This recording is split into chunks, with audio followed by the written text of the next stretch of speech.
help women, save lives, and peacefully end abortion where you live. I can tell you exactly what would happen. The infant would be delivered.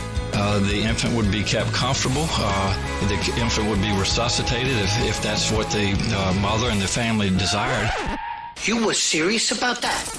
Be inspired to change hearts and minds by joining over 1 million volunteers taking part in the global movement happening in your neighborhood. She says, pray that I can get through this abortion. And I said, oh, no. So she went ahead and went into the abortion clinic. And she just came out. She told us, I'm not going to get the abortion. We just had a baby saved. We had a baby saved in Memphis today. Praise the Lord. This is the 40 Days for Life podcast with your host, Sean Carney. Hello, and thank you for joining us today on the 40 Days for Life podcast. I'm Sean Carney, the president of 40 Days for Life, and your host for this podcast, which is dedicated to helping you end abortion where you live. And Advent is coming to a close, and we are approaching Christmas. So we want to wish all of you a happy and Merry Christmas and a joyful New Year as we enter 2024. And today on the podcast, this will be the Christmas edition of the 40 Days for Life podcast. And we will be covering Christmas and abortion. And specifically, we've done this, we've never done this specifically before, but the 9 people you meet at the birth of Christ and Planned Parenthood. So we've done a Easter version of this, but never a Christmas version. And the Easter version was very well received. So we hope that this gives you some spiritual nourishment. It's going to be an uplifting podcast, a beautiful podcast, and hopefully an inspiring podcast. It will also be a funny podcast as we discuss some Christmas controversies. And to join me to do that is Mr. Controversy himself regarding Christmas, Mr. Steve Carlin. Steve, welcome back. I'm glad to be here, Sean. As you know, I thought it was inappropriate and distasteful to do this while we still have a week left to go in Advent. You got mad that I just wished the audience a Merry Christmas, and this podcast comes out on December 19th, so I'm a reprobate in your mind. Yes, but the Christmas season, which will come eventually, will remind us that there is hope for all sinners like you. Merry Christmas, Heather. Merry Christmas, Sean. Happy Advent, Heather. Happy Advent to you as well. well. Are you happy now? I'm happy. Scrooge? I'm satisfied. Okay. Bah humbug. Bah humbug. All right. Before we get into this, the 9 people that you meet, both at the birth of our Lord and also Planned Parenthood, it's got to be the only podcast in the world that covers this topic. Niche, you might say. It's a niche. Okay.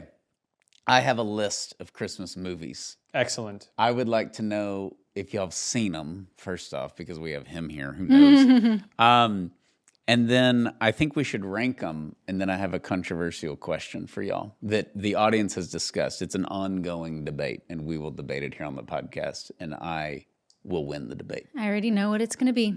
I know you got to have a feeling. Okay. Christmas Vacation, greatest Christmas movie of all time, right? So we've seen it? Yes. Great. The reason it's the greatest Christmas movie of all time is because it brings people together, because you could have relatives, you could disagree on a lot of stuff, right?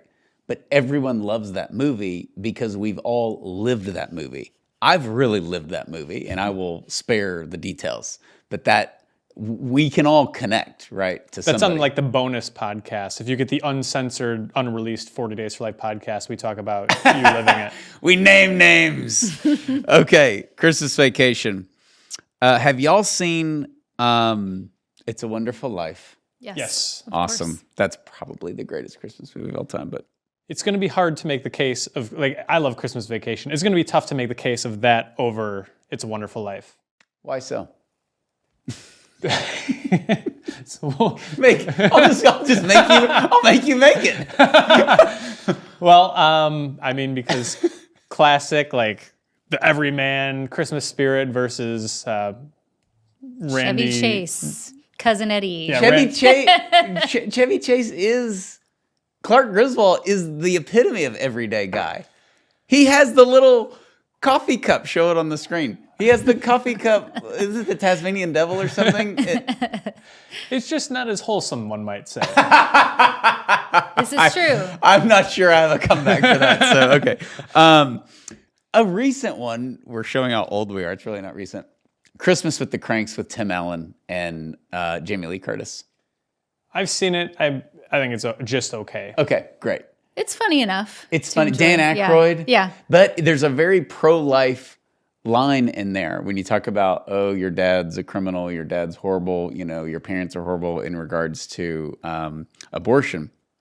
There's a hilarious line where Dan Aykroyd, the daughter's coming home and he's canceled Christmas. Tim Allen has canceled Christmas because he doesn't think his daughter's going to be home, and now she's coming home and he's been like Scrooge. And so he's scurrying around to the neighbors to try to help him when he's been ignoring the neighbors because he was boycotting Christmas.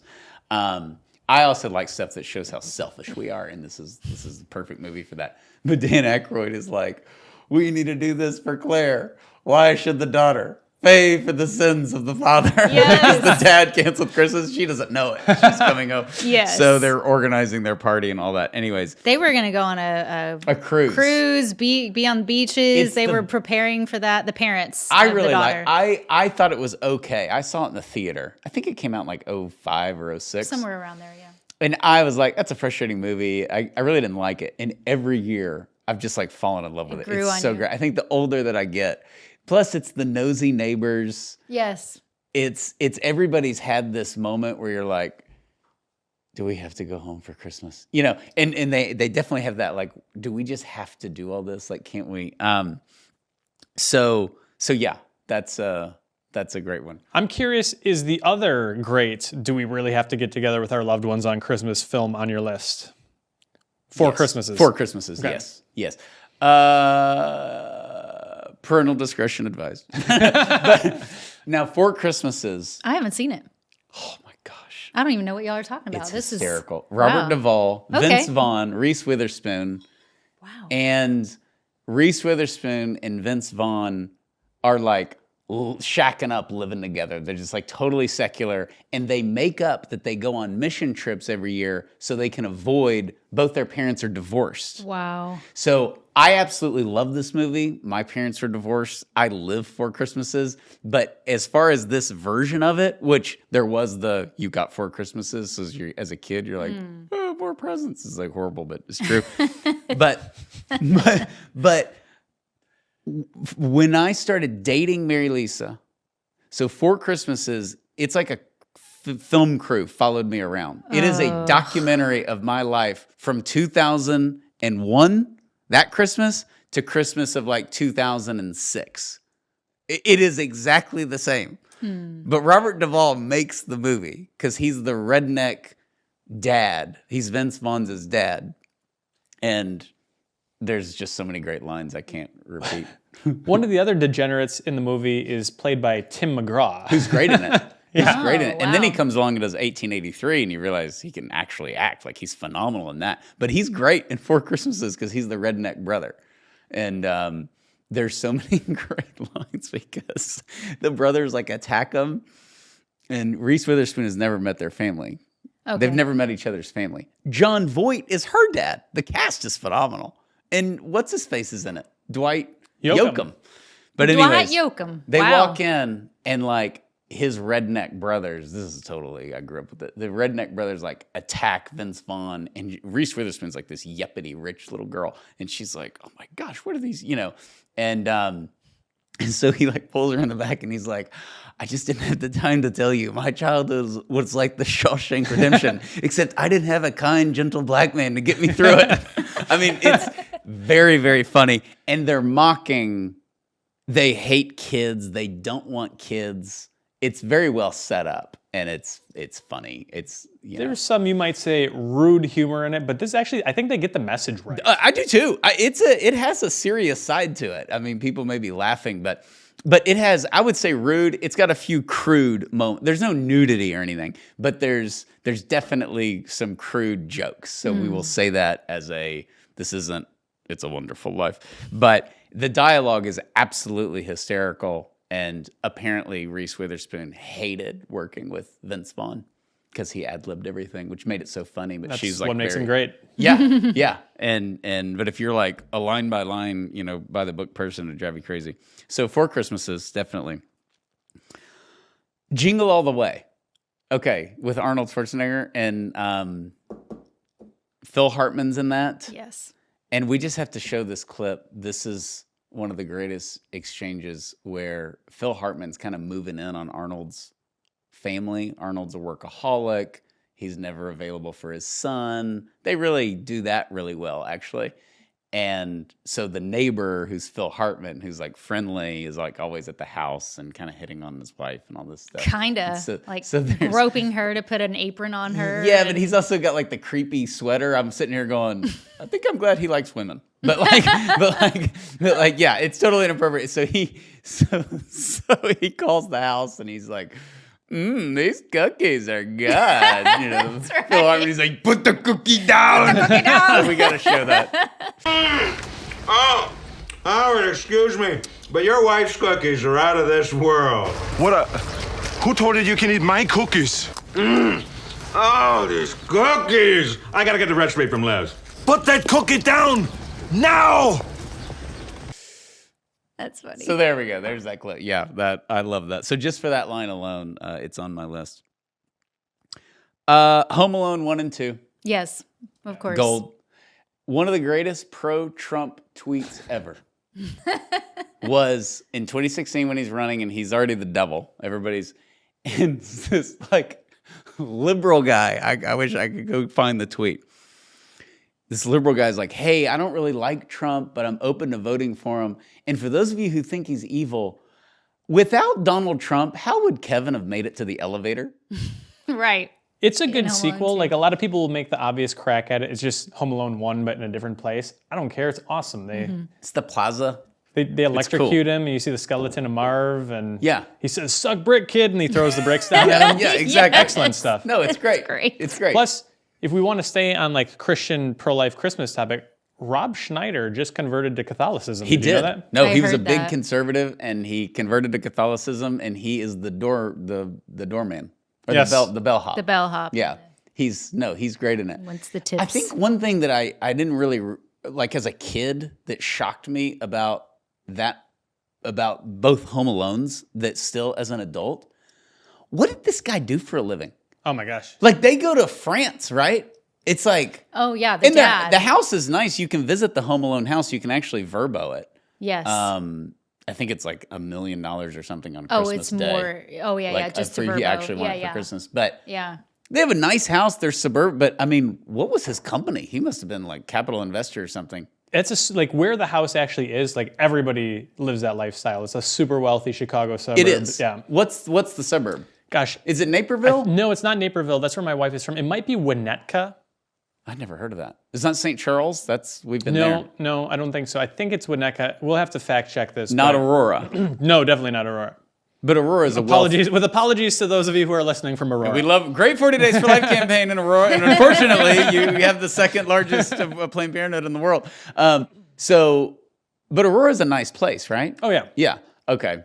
But like when I was a kid, the notion that you would go out of town that wasn't like driving out into the woods to grandma's like we did, that you would get on an airplane for Christmas, I was just like, and we didn't have any money, but I went to a Catholic school. And so it wasn't like I was like, oh my gosh, they got a new car. But I don't know anybody who went to France for Christmas. No. Like we had, I'm sure some rich kids, but they were modest, I guess. And the parents were all riding in first class too, if you remember. I know. Right. Fill it up. And as a kid, you're like, that's so fancy. It's so cool. But as an adult, I'm like, this is like a $20,000 flight just with everybody going, you know. Oh, so yeah. Easily. No, it's more than that because the parents were, and who's the uncle? Who's kind of the freeloader? Yeah. Uncle Frank. Uncle Frank. The cool jerk. Mm-hmm. Yeah. You know what's funny is my kids growing up, it's so fun to go back and watch these movies with the kids. But what got them, and I thought, that really is funny, is when Kevin is like thinking of his siblings and they're gone, and Buzz comes on, he's like, Kevin, I'm going to feed you to my tarantula. My kids just died. You Especially are my girls. such a disease. You're such a disease. And he like eats the cheese pizza and he's like, get a plate. I'm going to throw it up, you know. Whenever we have conflict in the house, like with the kiddos, it's like, when I grow up and get married, I'm living alone. Yeah. I'm living That's the real brilliance of the movie. Like the whole running through the obstacle course, that's like funny and amusing and everything. But the humor of the movie is just how awful they are to each other as I a know, family. but they get you with the old man. It has a serious thing. Yeah, The very soundtrack is phenomenal. They got Yes. permission to use basically every awesome actual Christian Christmas carol and the secular Christmas music in it. It's all brilliant. What was interesting, of course, I've done extensive research on Home Alone.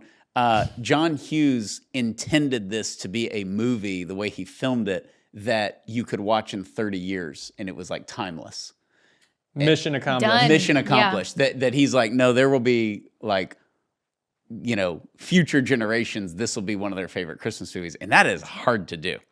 That's because you can still lose people with It's a Wonderful Life, just from the black and white thing alone, or Miracle on 34th Street. All those are great, and you have to watch it. But if you ask your kids if they want to watch Miracle on 34th Street or Home Alone, they're just going to, part of it is obviously the seriousness of it. But it has a real mature side to it, Home Alone. Yep. Because he's estranged from his son, and of course they think he's the crazy guy with the shovel, and anyways, and then He has a come to Christ moment in mass, in if choir practice. If it's between 1987 and today, and Joe Pesci's in it, I'm all in. Yeah.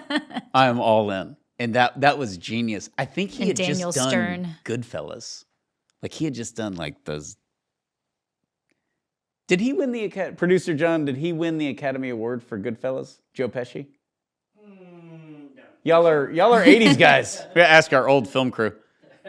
I know he got nominated. So anyways, he's like a big deal.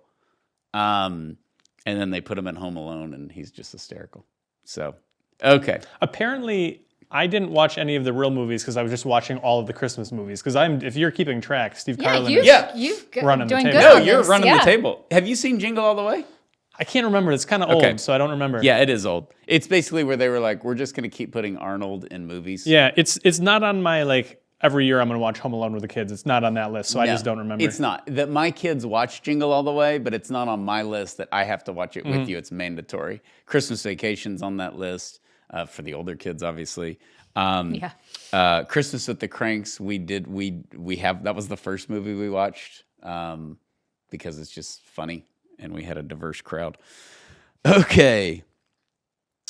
I will say something controversial and then something really controversial. Die Hard is a Christmas movie. Yeah, of course. Here we go. That's it. I feel like this isn't going to be much of a debate. I think we're all on board here. Great. Yeah. And if you think... I think you're assuming because I'm not in that camp as hardcore. It seems like you're either not or you are, and I'm kind of like, not no, really. you can't be independent. No, I don't think I'm not gonna celebrate that it is then.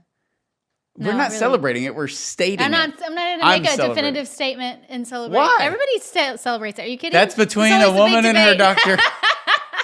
You're running for Congress now? No, okay. Just because there's a scene where it takes place during a Christmas party doesn't make it a Christmas movie.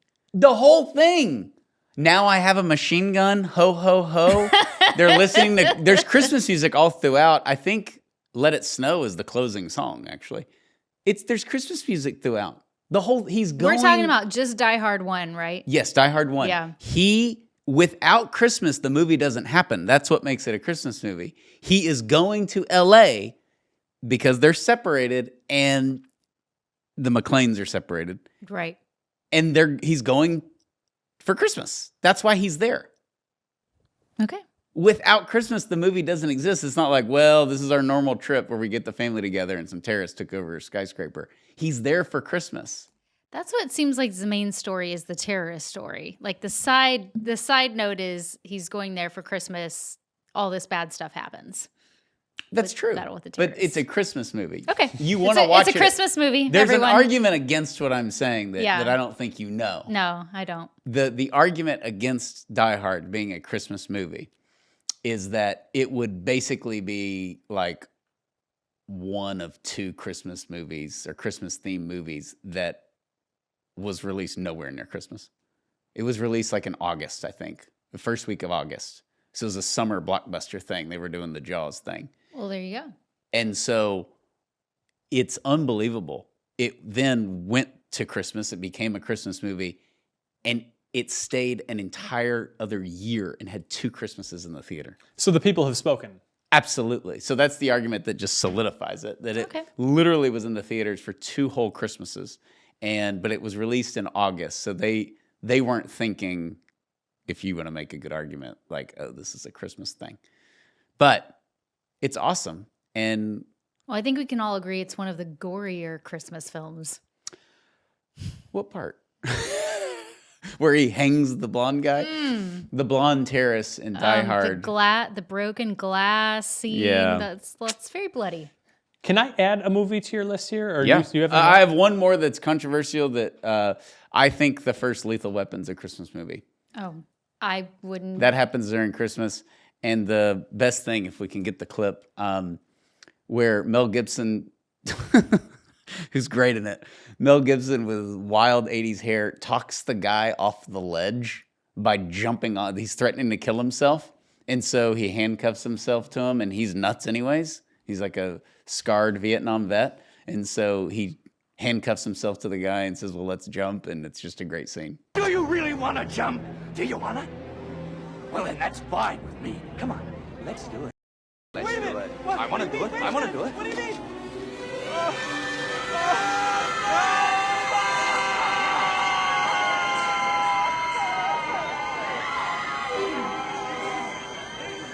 I don't have an opinion on that because I don't even know if I've seen. It's been a long time since I've seen Lethal Weapon. The first Lethal Weapon kind of gets lost because the sequels are good. Mel Gibson's making a 5th. Lethal Weapon 5 is coming out. Danny Glover's in it. They're both going to be in it. Okay. And I think Joe Pesci's in it. Lethal Weapon 5. Wow. It's literally what delayed the sequel to The Passion of the Christ is Lethal Weapon 5. All right. That's hilarious. One of these years, one of these decades, The Passion 2 will come out. That's right, but not before Lethal Not Weapon before 5. Lethal They're like Weapon. in a nursing home arresting people who rob the vending machines. It's sort of like when the Lord gives you, these are the signs there will be wars and there will be rumors of war, and that's when you know the end is coming. As soon as Lethal Weapon 5 comes out, you know that the sequel to The Passion is coming. So we have 3 crew members here, all like full-blown 80s people. So I'm going to ask them, is Die Hard a Christmas movie? You have to vote. Ooh, there was a pause. If there's yes, raise your hand. No, it's yes, for sure. Okay, yes. That's a yes. All right, so that's 3 yeses That's for 3 Die Hard. yeses. What about Lethal Weapon 1? I know y'all have seen that. Yeah, I didn't think that one. What about when he does the drug deal in the Christmas tree farm?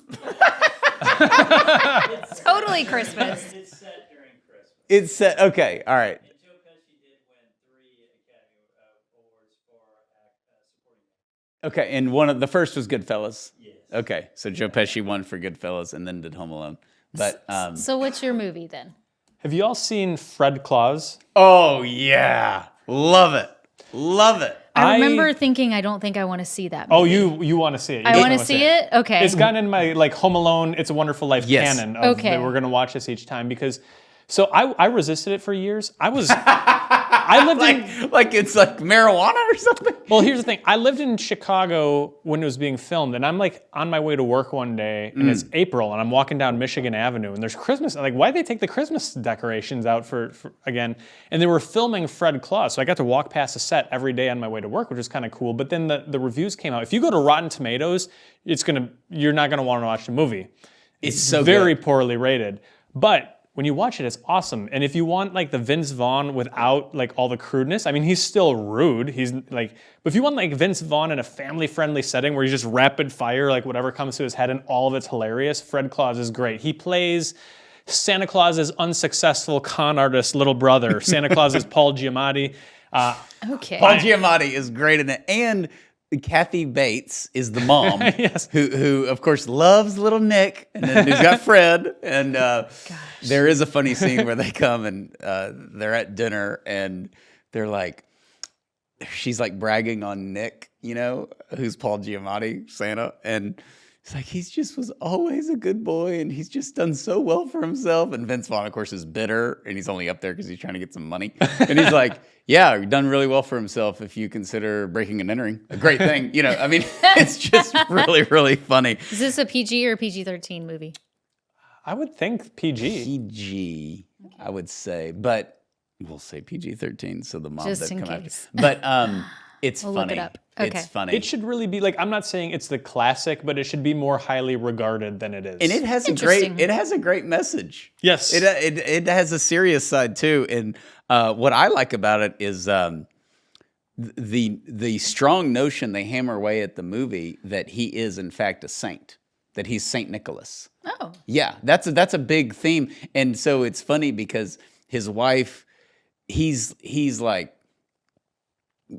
Mrs. Claus Paul Giamatti wants Santa to come down hard on his brother. And she's like, what he needs is some tough love. You're too nice. And he goes, honey, I'm a saint.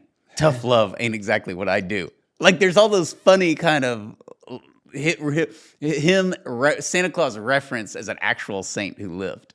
Yeah, but didn't he deck some heretics? Like there's that whole meme for Arius. For he smacked Harriet. December 6th, St. Nicholas Day. Yeah. Forget deck the halls, deck the heretics. They were at the council and you go. Arius stood up and denied the divinity of Christ. Yes. And St. Nicholas got mad, stood up, walked over and decked him and knocked him out.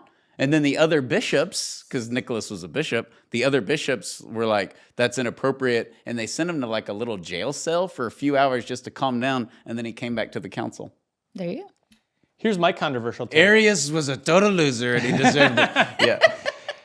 The way that we started finally watching Fred Claus after all these years of resisting is I cannot take another viewing with my kids of Alf. Like, I get it. I can't either. But I can't handle it And anymore. the best thing about, and Elf is like some people's just favorite movie of all time, but Elf is funny, it's great, but it wears you out. It's like a once every 5 years for me. What I like about Elf, I agree. we watch Elf and I end up talking about The Godfather the whole time because James Caan is his dad and Right. he's Sonny in The Godfather. And Right. you can't explain to your little kids like, this guy is a huge deal. And the reason this is so funny is because he played this like cruel murderer mobster in The Godfather. And now he's like Elf's dad. Like there's always that layer in the movie. I think they quote Godfather too. Anyways, great list. Do you have any other? I would add White Christmas. It's my favorite. Yes. It's a classic. It's my Yes. favorite. I love it more than It's a Wonderful Life. Bridget and Bailey did Sisters as their Yes! talent show. I remember Yeah, you saying and that. it was Remind me, awesome. like, what's the nutshell plot of that? Because there's a bunch of those, like, sort of holiday theme. Like, there's Holiday Inn. They're like all the like Bing Crosby musical stuff. What's the White Christmas theme? This one is they were injured. Let's see what's his? It's that genre. It's old. They were injured, and one of them was injured in war, and they were fighting together in combat. They came back over to the States, and they were show business people, so they partnered up, the two gentlemen, Bing Crosby, and oh my gosh, his name is blanking. Fred Astaire? No, it's not Fred Astaire. I can't believe I can't remember his name now. Danny Kaye. Thank you, Danny Kaye. And so they're kind of going all around, and then they meet these two sisters who are showbiz. I've placed it. This was the era where all the movies they made were about like all show business was movies about show business. There you go. Yeah, There you go. exactly. But this one was great. The music was good in it. The dancing was amazing. It's got some good humor in it. Mutually, I'm sure. You could actually now show that to your girls. Yeah. Like little girls just love it because of all the outfits and stuff. But then as you get older, women especially just love it. I didn't even know it existed because I'm like watching Die Hard in high school at Christmas. But Mary Lisa was like, we're dating. She's like, you don't know. You've never seen White Christmas? And I'm like, I may be going through a shameful list of like classic movies I've never seen. But it's sweet. It's a great movie. I forgot about that one. So good job. I think I feel alone on Lethal Weapon, according to everybody else in this room. So I'll just let that lie. When he's undercover in the Christmas tree farm, scamming the drug dealers. Gosh. Oh, Lethal Weapon. Okay. Yeah. I'll add that to my list. Something like Rewatch. I'm a real cop. That's a real badge, and this is a real gun. That's like the opening scene, and you're like, all right, Merry Christmas. Okay, 9 people you will meet both at Christmas, the actual event, and Planned Parenthood.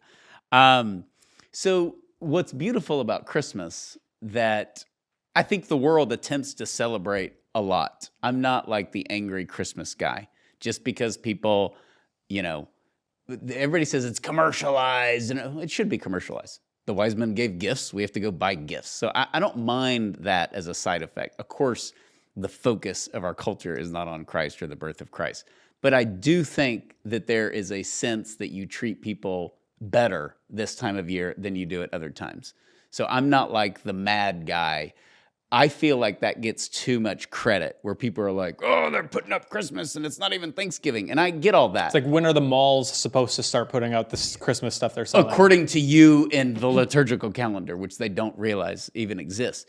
I think that there's a bigger threat to Christmas that people, they notice, but they don't rant about it as much as they do some of these superficial things, in my opinion, like when can your kid listen to Christmas music and all that kind of crazy stuff, is banning the nativity. Where you have city councils, like they ban 40 Days for Life, and they will just ban the use of Jesus, the use of Mary, those kind of things. Those are real offensive, I hate that word, but dangerous attacks on Christianity. Playing Michael Bublé on the radio on, the day before Thanksgiving is not a mortal sin, in my opinion. And of course, it's not Christmas and all of that. But the actual banning of Christmas, I think, is a dangerous threat. Okay, so, but the beautiful thing about Christmas is it forces the issue. Jesus came into the world to save us from our sins. Or just some kid was born to poor parents. Mm-hmm. It's a pretty big cliff. And it's the problem of Christ, as so many theologians have labeled it, because the birth and the death and the resurrection actually happened. And if you deny the resurrection, you have to explain the birth and the death. It's very hard to do without the resurrection. So the first person that we meet, both at Planned Parenthood and Christmas night, is the teen mom. The teen mom, yep. Yeah, and obviously the circumstance is very different between the incarnation and the pregnancies that are brought to Planned Parenthood. But there's a lot of, I think it's exemplary in a sense, because you've got Mary, according to society, she's not supposed to be pregnant, right? Like, we get a lot of debates about, like, was she really a single mom? Was she married? Like, what does it mean to be betrothed in the Jewish culture? I'm not interested in getting into that. But she's not supposed to be pregnant, for one. Second, she's a teenager. She's poor. Her husband is not the father of her child. And he wants to bail. Yeah. Like, in a more of a noble way. A noble way. He was a righteous man. Yes. Yeah. A righteous unwilling man. to expose her to shame. Right. And on top of that, I think something that is particularly relevant in our post-Roe world is Mary is giving birth. She is pregnant with a child who is destined to suffer. Yes, that's true. That's a really good point. Yep. He's going to be dependent upon manual labor. They have no money. They're fleeing. Checks all the boxes for abortion. Everyone. This does lead to one of those arguments that, or little catchphrases that pro-lifers will say that I can already see, way ahead that backfires on us, which is, what if Mary hadn't said yes, right? And then naturally the pro-abortion people are like, we wouldn't be through all this crap then, like we wouldn't have to go through all that. We've seen those signs out of the vigils when they're protesting us. And this is what, to me, it proves our point. She did say yes, becoming the first Christian, the first person to ever accept Jesus Christ as Lord and Savior. Mm-hmm. So she's the first Christian because she gives the first yes. Mm-hmm. And because she said yes, she is the most honored woman in the history of the world, and she's the most painted and depicted woman in the history of the world. She is the face of authentic womanhood, motherhood. Mm-hmm. And of course, she's completely disrespected today. But the reality is, her stats, she's Tom Brady and Michael Jordan and LeBron. Have you ever seen that bumper sticker that says, well-behaved women rarely make history? Yeah. Yes. That's where my wife was like, yeah, well, what about Mary? The most painted, the most... Yeah, she is. She is. And that's the thing about Christmas, too, is the most painted event in the history of the world, which I think most people would think Last Supper or crucifixion. It's not. It's the Annunciation. Mm. The Annunciation is... There are a lot of those, yes. Yeah, but it's the most painted event that took place in the history of the world. I mean, that's a pretty impressive thing, and it's because of her yes. If she would have said no, like the pro-aborts say, well, yeah, we wouldn't be talking about all this. Mm-hmm. I mean, we'd all be Jewish. So it's just one of those things, or I guess they go, it's like, well, that didn't work out. It was destined to work out because, as we have read, God actually had a plan and chose Mary from the beginning of time and on and on. But the whole thing is foreshadowed in Genesis 3:15. But the teen mom thing, I like the tie-in with Christmas because everybody thinks, besides a few of the kooks, everybody thinks that Mary having Jesus was a good thing. Mm-hmm. Yeah, this is where it's like 90%. People who don't live in a Christian way, they're for all functional and practical purposes, they're not Christians. They still believe in God, and they're glad that Jesus came. Yes, they're just like, hey, I know we can rebel, but we're really supposed to eat turkey and dressing at Thanksgiving. We'll kind of go along. All right. The second person you will encounter at both Planned Parenthood and on Christmas is the angel Gabriel. Yeah, this is where we get the news, right? The angel Gabriel comes and tells Mary, and I think what really ties this in my mind to who you meet at Planned Parenthood is the news of this unexpected pregnancy is troubling. Like even Mary is troubled at the beginning, and what does Gabriel say? Be not afraid. And I think that's really like our signs at a 40 Days for Life vigil don't say be not afraid, but the ones that say we will help you. Ask me about a free ultrasound. Ask me about... Essentially, we're saying, be not afraid. We are echoing that message into our present day. I like that tie-in, Steve. That's really good. Archangel Gabriel. Yeah, and she's responding. She's startled by the news.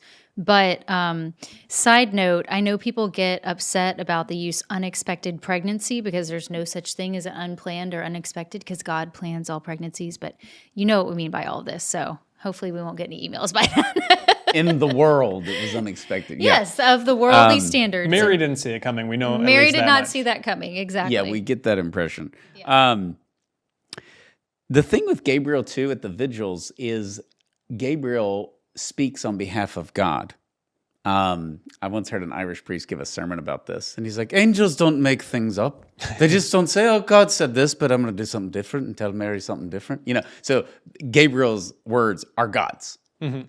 And I think we have to match that and strive in everything that we do. But when you're at the vigil, getting away from yourself, your own, maybe what you want to say, and knowing you represent the love of God at that moment when you're reaching out. And that probably means saying, "Good morning, how are you?" instead of maybe something else. So I think that it's a good correlation that angels don't have free will. This is why we're more powerful than the angels. And so they only are just messengers.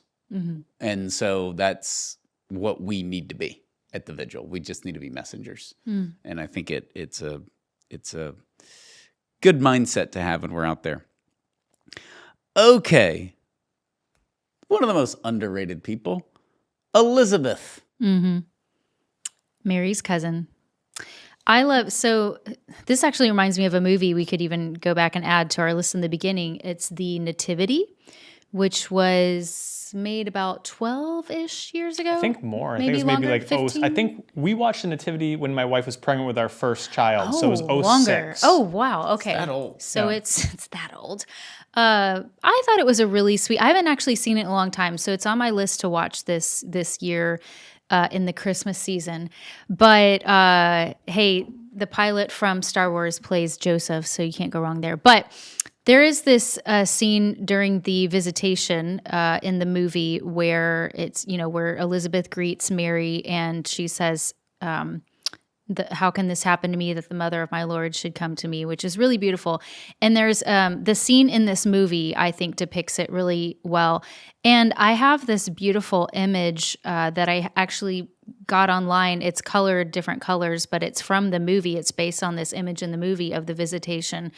And it's just so beautiful because Elizabeth is holding Mary's arm, and then she's touching her belly with the other arm, and she's showing a little bit more because she's pregnant and a little bit further along, and she's looking up to God, like praising God, and it's really beautiful. I'm looking at Heather's notes in case you're wondering. The mystery at the top of her notes, she has written 4 Christmases, Fred Claus, Lethal Weapon. The movies to watch. Oh my gosh. Okay. The next person we encounter, our favorite, Joseph. Joseph, he's really well portrayed too in that nativity story as a man of sacrifice, right? They're trying to get to Bethlehem, and the animal they're riding on is kind of failing, and Joseph is like very, I think it's one of my favorite scenes in the movie. He's very kind of secretly, so that Mary doesn't see, like slipping the animal, the beast of burden, his own food to sacrifice for her and for the Lord. And that's wonderful. And I think that's cool. This is what we see in Scripture, right? Joseph is, as we said before, the righteous man who is unwilling to expose Mary to shame, and he also is willing to take in this child who is not his own child, and to make those sacrifices. And most of the men we run into at Planned Parenthood are not Joseph, but from time to time we meet the man who's there. He's trying to talk his girlfriend or his wife out of the abortion. He's offering, maybe sometimes we've shared the story on the podcast before about the guy who brought his friend. It wasn't his baby, but he brought his friend, and he's out there saying, I will raise this child. I know it's not mine, but I will raise this child. You see the good men from time to time. We did a whole podcast on this, season 7, episode 38, where we covered the good men and abortion. Certainly St. Joseph doesn't have any direct connection to abortion, but it's that really, we need his example in masculinity today.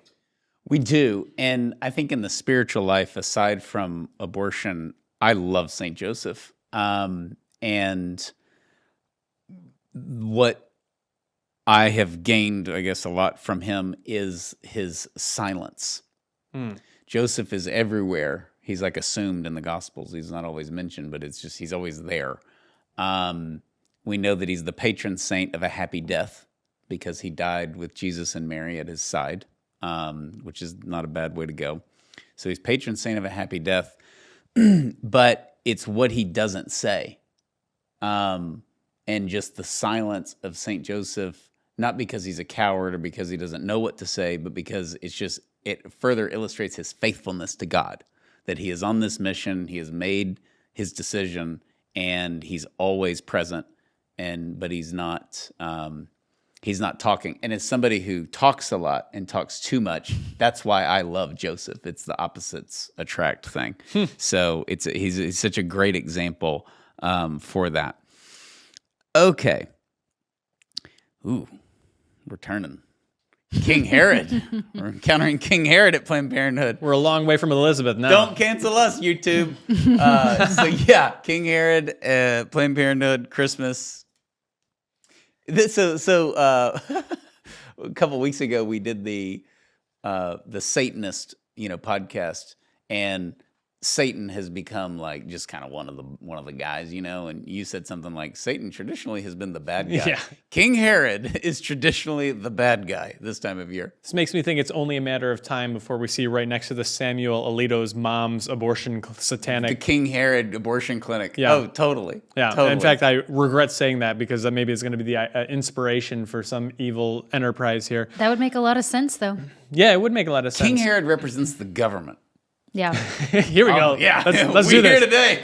Yeah, Don't tread on me. Yeah, don't tread on me. I mean, but just, we're just going to run around and kill all the babies?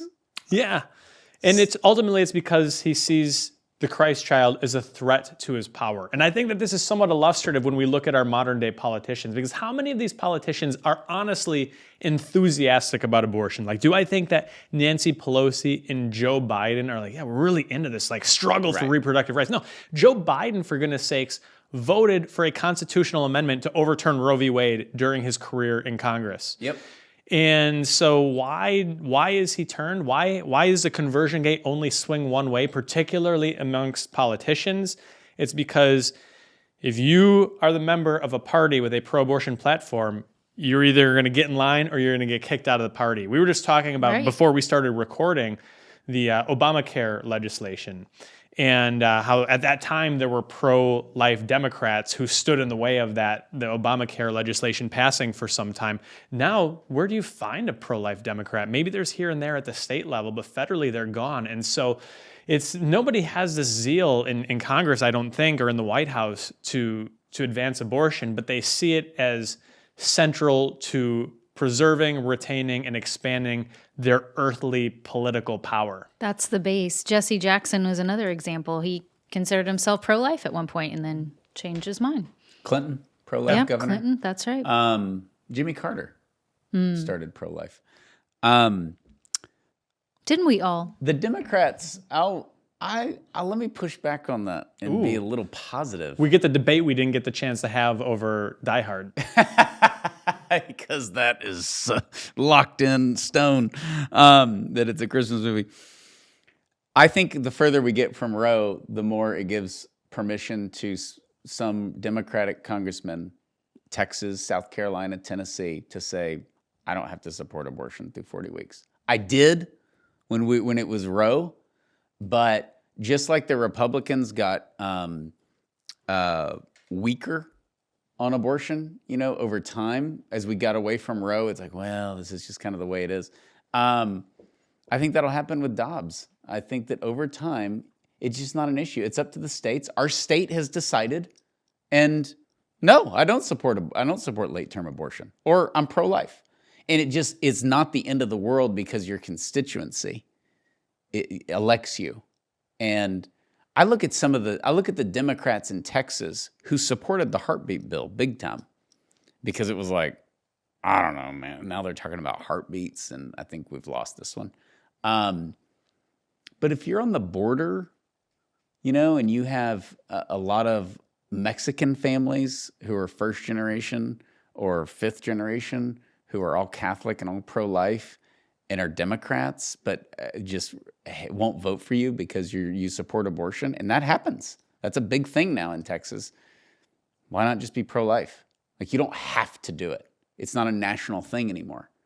Now, right now, the reason the viewers should laugh at me is because it's their whole mission. It's their sacrament. But that's just a response to Roe. That's going to go away. I'm talking about like 10 years from now. Yeah, and we've got to win one of these referenda, these state-level ballot initiatives. I think that's going to be sort of like break the log jam a little bit there. Because what have we seen happen? I mean, look at the 2004 election. We're talking just coming up on 2 decades ago. We had Karl Rove was going around planting all of these gay marriage referenda on the ballots to get people to turn out, and then they would vote for Republicans and vote for George W. Bush's reelection campaign. Do you find a Republican anywhere in Texas, in Utah, in Alabama that's campaigning on marriage being one man, one woman? No. The issue is broken. The same thing is happening right now with drugs. Do you see, the legalization of marijuana? Do you see Republicans really opposing that in any meaningful way? No. I think this is the mirror image of that. When the marriage issue, I think we talked about this on the podcast. I think it was the same-sex marriage people lost 32 straight ballot initiatives. And then they won, and they've won ever since. When we turn the tide on one of those, suddenly it's going to be like, okay, well, I think this is probably an issue. Suddenly the stay out of our bedroom, stay out of our exam room is going to be coming from Democrats who say, we don't really need to get involved in this. Yeah, it backfires. I do not think this is like a 2024 thing at all. I think it's maybe 5 years, but definitely 10 to 15 years. You will just have... If you are 20 years old right now, okay, that means Roe was overturned when you were 18. Okay, so you didn't grow up with abortion. It was legal, but and certainly people that are 12 right now, okay? So if you're 12 or you're 18 or you're 20, you're Generation Z, and you were elected to Congress in 20 years, I just don't think you're going to be an abortion supporter if you were in a red state. So I think we underestimate the generations that come after the overturning. Of course, the baby or whoever's pro-abortion, they're just mad, right?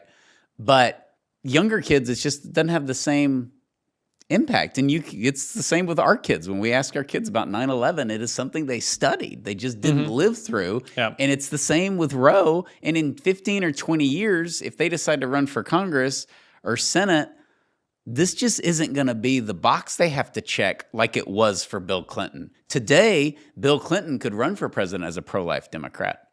Well, I mean, he would lose a lot of states, but that was just a must in 1992 that you have to support abortion.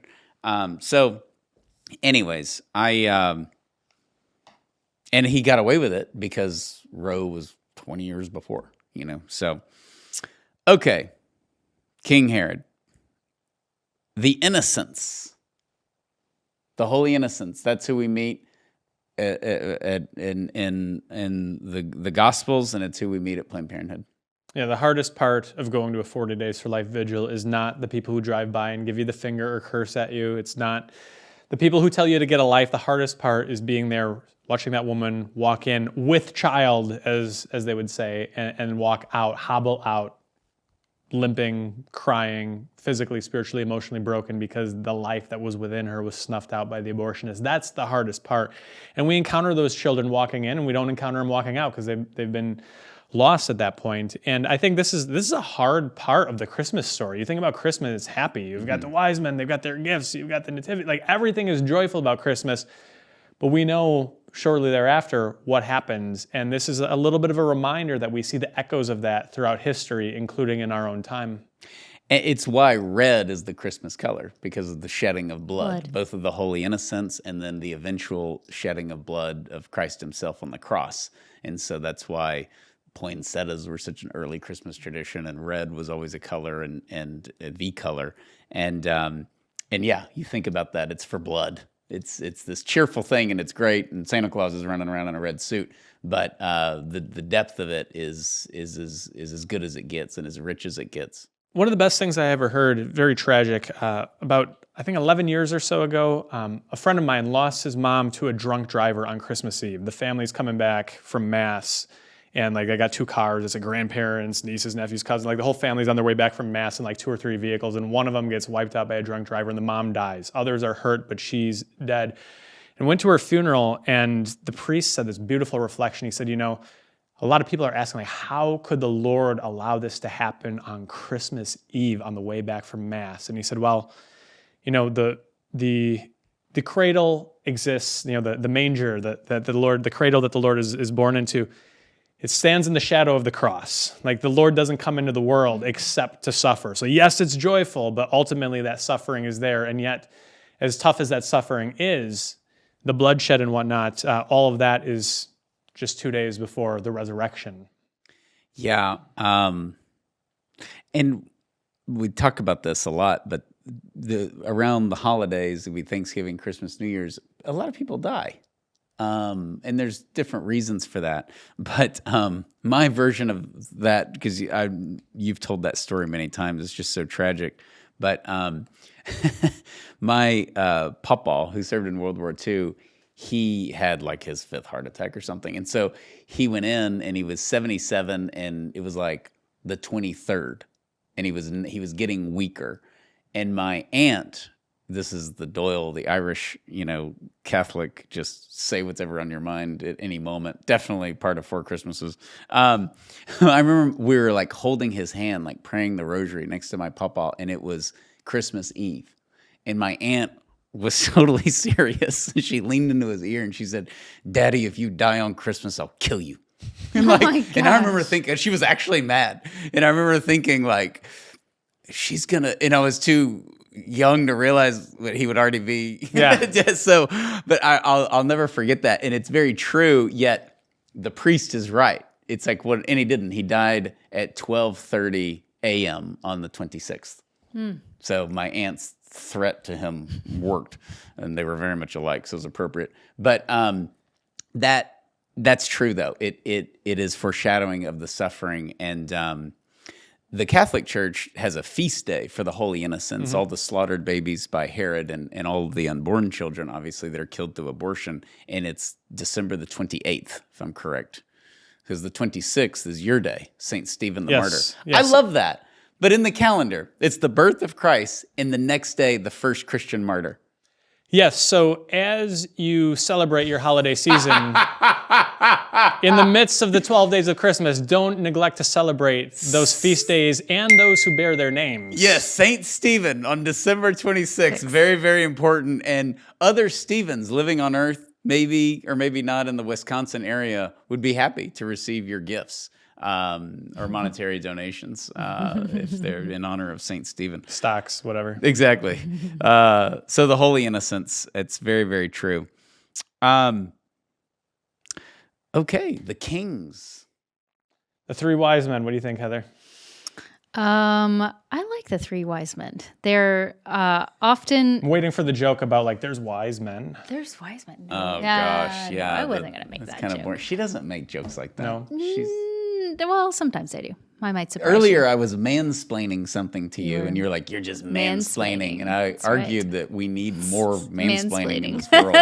Right now, we're getting a lot of transplaining, and that's not working out too good. Frankly, it's pretty weird. It's weird stuff. Okay, I love kind of digging into the three kings a little bit. I love the portrayal in the Nativity movie of how the star led them to Christ, led them to the manger, which was really cool. It was actually they were into astronomy. And so they showed how this was, I don't know the exact number of years, but this was like a once in every 1,000 years or something like that, where all these stars were going to align to create this one superstar. It's the University of Chicago did this. This is a thing. Okay. And they pinpoint that at this night, there was this, I'm going to butcher, I don't know what it was, but there was this star that would clearly like dominate, like almost like the moon. Yes. That would clearly give light and would be a clear direction. Because you look up at the stars, you're like, Joseph and Mary must have been hallucinating. They all look the same. But on this night, and it's a secular presentation, but it's called the Christmas Star. Mm-hmm. It came to our town, but it's the University of Chicago started it. And I know a religious brother who's a Holy Cross brother, and he's like, I was like, that's it. Like, God is real. Like, it was just like a light switch went off. Like, and he was already like Christian, but he's like, this is overwhelming evidence just from, you have this cute little Bible story and the star and all that, but then they're proving this actually happened. Yeah. That's beautiful. So they bring gold, frankincense, and myrrh. This reminds me of a meme I see every year now that I've seen for the last few years. It said, after the three wise men, the three wiser women came with like diapers, blankets, and... I told you this was the type of joke was coming. Desitin. That's what you need. Desitin. Oh, for the baby rash. cream, for the rash. Like, these are real gifts. Yeah. What's the gas? Casserole or whatever. What's the gas medicine? We haven't had a baby in like 3 years. Oh, yeah, I know what you're talking about. Motrol, something. I can't think of it. But it comes in this little bottle. And I wanted to go up to the front of the store and be like, why don't they make like a gallon of this stuff? Because the babies get so gassy. The helmet with the straws coming out of it? Yeah, exactly. What is the name of this? This is terrible. We used to go through We're that. so off now. I know, sorry. That is a good joke, and that's true. Yeah, gosh. like Mary needed frankincense? Yeah. Like, she needs like a heating pad. Yeah. Amazing. Okay. Sorry. Help with the connection to Planned Parenthood, though, seeing the three wise men at Planned Parenthood. Yeah, I think it's... they come to Mary in need. She's poor. She doesn't have anything. And they're bringing her things that, there's actually a beautiful theology of those things that don't seem very useful and why they would have been useful for her. Right. We're not being serious. But they bring... We're going to get emails. They bring things that are useful in generosity. And I think that's what we see. Like, people who show up and pray at a 40 Days for Life vigil do so out of generosity with their time. And the people who are serving in and funding and building pregnancy help centers are doing so out of generosity. Our pregnancy center that's right across the street from Planned Parenthood in Madison was built by three families that they had enough means, and so they said, hey, we're going to buy that building and we're going to do something out of generosity, and we're going to shower these women with the support that they need. And I love that, because what you find in the pro-life movement, for all of the slander and the libel that you find out of the pro-abortion movement, you find people who are wealthy and could be spending their retirement golfing in Florida every day. And instead they're building pregnancy centers and going out to pray at 40 Days for Life. And I think that is a beautiful and powerful witness. Including Rich Owens, who was our leader of the year, which I think we said when we gave him the award. I mean, he lives in Sarasota. He leads a great campaign. He people his age, he's very young, live in Florida, so you can golf and you can fish and you can just, pick out whatever. And he's like busting his tail, leading a campaign and working with pregnancy centers. We see a lot of that. I think that's one of the most inspiring things. And as much as we rightly so bash the baby boomers, a lot of the reverts, the baby boomers, I had a book called Beware the Gray Hair, how the baby boomers ruined our country from the reverts to the perverts. Oh, boy. Wow, that's a title. That is a title. Couldn't get it published. This is like early on. Like, so this was your idea for a book. This was not a real my book. idea, and I was going to write it with somebody who's a very well-known Catholic researcher, and she and I were going to work on it together. You know her, and we were like, one day we're going to write that book because all of her research for her doctorate said everything bad in the world is actually their fault. It's like not even close. So anyways, she's a couple years older than me, but with all that said, the pro-life baby boomers are phenomenal because they're frustrated at their own generation. But they're also, this is what's sad about losing the baby boomers, is I think it creates this bigger gap that our world has with the World War II generation. Because their kids are still alive, they're in Congress, they can kind of reference the good old days, and they lived through the 50s, and people like Biden, they just lost their minds, quite literally in his case, and it's just kind of like they switched, but they still wanted their parents' approval, right? Mm-hmm. And I think losing them, it's like losing Queen Elizabeth, whether you care about all that stuff or not, which I don't. I like her, and I think she represents a good era. Many eras, and now nobody cares. I mean, King Charles, nobody cares about any of this stuff now, but they cared about it with her because there was some dignity to it, and we see that in the baby boomers who lead campaigns. I mean, they are very, very selfless, and there's a lot of them. I don't know why we don't get more hate mail because I think they know that we love them, but it's very, very inspiring, and I don't know. I wasn't around, but I don't know if previous generations, if you have plenty of money and you retire and, who wants to run around to a church and recruit somebody to go pray outside an abortion clinic? I know my grandparents, they retired and that was kind of it. I mean, they went to mass and stuff, but they fished and that was it. That's just what you did. And so it is. It's really great to see.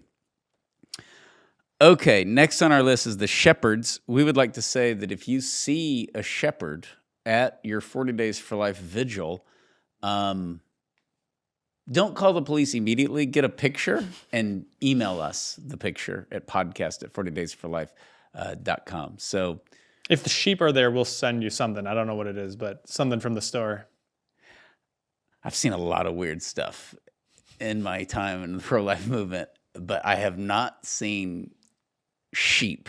The only time I would expect that is if there was, because we do have like these caroling at the abortion facilities, outside. Okay. And so if people take that a step further with we bringing do not the manger, need to be saying this into a recording. Now you're giving people ideas. I have heard somebody say this idea. I don't know if it's ever actually happened. So I guess I shouldn't be too surprised. I've seen German shepherds at vigils. German shepherds, yes. There's a sweet lady here, and she just brought them because she brought her dogs. Very good. Yeah. They called the police on her, and the cops were like, what? That dog should be in school. You're like, what's wrong with that lady? Got an attack dog with her.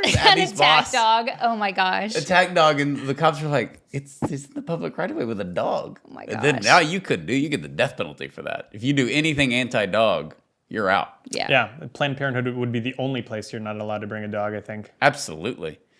Wow. Okay, so I love the shepherds. Yeah. I love the shepherds in the nativity story because they're out, they're dirty, they're cold, they have no power, no influence, they're hopeless, they're helpless. They're just like the rest of us. Yeah, and then the angels just light up the sky with, glory in the highest. I love that. I don't know. That's sort of like the painting that I want is the nativity where the sky just lights up with the angel choirs. I think it's fantastic. And I think it should be an inspiration to us right now because there's a lot of frustration right now with what we see in the government, the DOJ, the FBI, the administration, pushing abortion, violations of religious freedom. Yeah. There's no reason for hope. And yet we have this hope that the Savior has come to us. I also think there's a connection with the shepherds represent the good shepherd. Yes. Like the good shepherd has invited the shepherds, and your presence out in front of Planned Parenthood, even if it's just you represent family, and you represent hope. The baby and hope. Yeah. Okay. The most obvious one, the baby in a manger. Yes. Sorry, I thought you were going for it. No, it's no coincidence, right, that the Lord came to us as an unborn child. I think you've used the example. He could have come to us, popped out of an acorn, right? That's what you like to say? There's many ways. I like to say a lot of stupid stuff, but that one actually makes sense.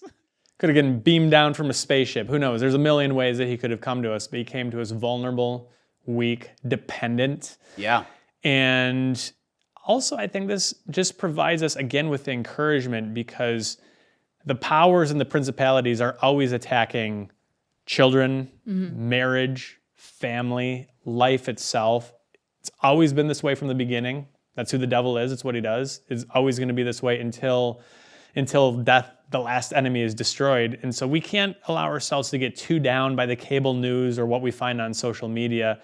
Our hope is not in any of these things other than that baby in the manger. And that's the root of our society is the family and the dignity of life. And I think that Christ coming as an unborn baby, we can't forget that March 25th is underrated, but that's when Christ first existed, came into the world, when Mary was notified that she was pregnant and going to give birth to the Son of Man. And for my fellow liberal arts majors, March 25th is 9 months before December 25th.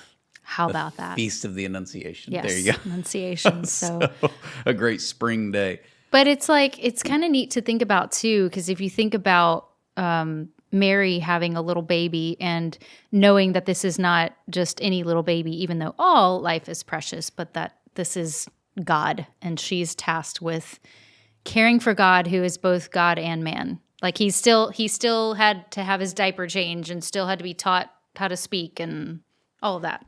It's also God submitting himself and humbling himself to become man, to become one of us, to become his creation and subject himself to that. Baby Jesus had to teethe.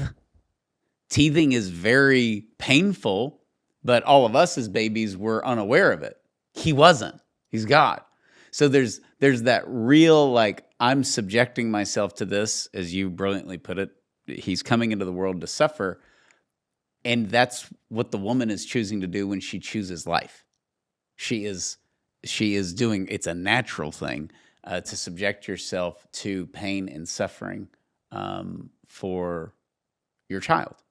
And for Christ, he's doing it for our salvation. 6 pounds, 7 ounce. 6 pounds, 7 infant baby Jesus. Dear tiny infant Jesus. Hey, sweetie, Jesus did grow up. Baby Jesus. So that's Talladega Nights. Is that a Christmas movie? Look, I like the baby version the best. Do you hear me? Oh gosh, come on. No, I'll cut it off at Lethal Weapon. Lethal Weapon's probably not a Christmas movie. So I'm not totally lost. But Die Hard is for sure. So yeah, I hope everybody enjoyed this podcast. Please rate, review, and share it. Give us your feedback on the Christmas movies as we close out the year. Get ready to make some pro-life resolutions as we enter a very busy 2024. And if you have feedback on any of this or the movies or some other encounter that we're not catching, please email us at podcast@40daysforlife.com, podcast@40daysforlife.com. And on behalf of the entire 40 Days for Life family, we wish you a very holy, happy, and Merry Christmas. God bless you.